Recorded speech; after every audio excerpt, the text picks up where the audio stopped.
unregulated, unmonitored mines in the DRC. It's crawling with children working like modern-day slaves.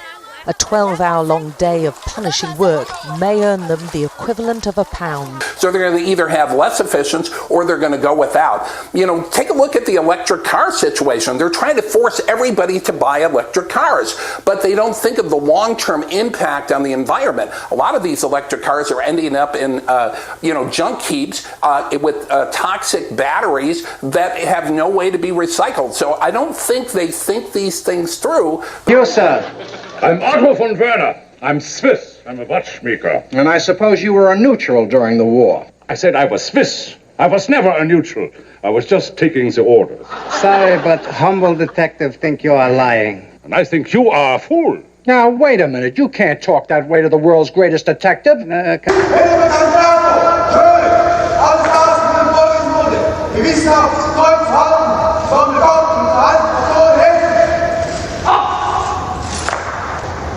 Control yourself, Mr. Smart. As Confucius say, stick and stone may break my bone, but name will never hurt me. Confucius said that? As a child. Now, Van Werner, what are your hobbies? Watercolors, classical music, and torture. I don't think he's a watchmaker. I have proof. I designed already this very cuckoo clock.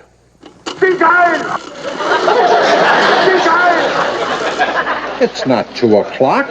Don't argue with him. If he says it's 2 o'clock, you better believe him. This is the plan that I have repeatedly warned about, to take the tools of oppression used to tackle the coronavirus and use them all, lockdowns, forced business closures, exclusion zones, isolation. We heard Angela Marsden earlier, businesses shut down, isolation at home, all of that. All of those measures, including destroying private property rights and private income in order to tackle the climate crisis. Now is the historical moment, the time, not only to fight the severe virus, but to shape the system. We have a unique but rapidly shrinking window of opportunity to learn lessons and reset ourselves on a more sustainable path. It is an opportunity we have never had before and may never have again. So we must use all the levers we have at our disposal, knowing that each and every one of us has a vital role to play.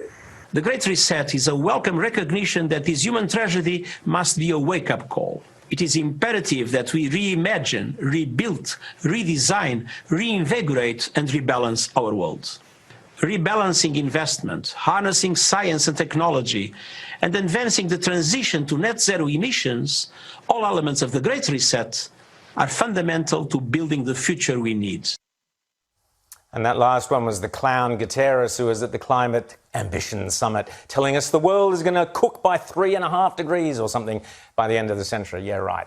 This Great Reset is as serious and as dangerous a threat to our prosperity, to your prosperity and your freedom, as we have faced in decades, with these powerful bodies, including the World Economic Forum, the United Nations, the International Monetary Fund, and even Prince Charles boasting that within a few short years, yes, their words, you will own nothing and you will be happy. Remember, this is not me saying this, this is them. They are even running ads for the Great Reset.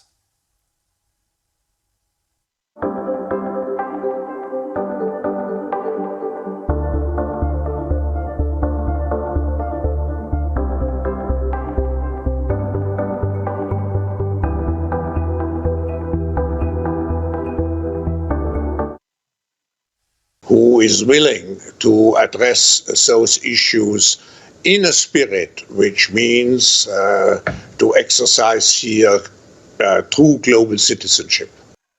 A handful of countries will dominate. I wonder which ones they might be. A terrifying coalition of big business, big tech and left-wing totalitarians are so confident and so brazen. I mean, they just stole the US election, so I guess they're feeling pretty chuffed with themselves, that they are now promising you will own nothing and you will be happy. What they should have added is, and we, the very rich, will own everything and be even happier. Of course they will.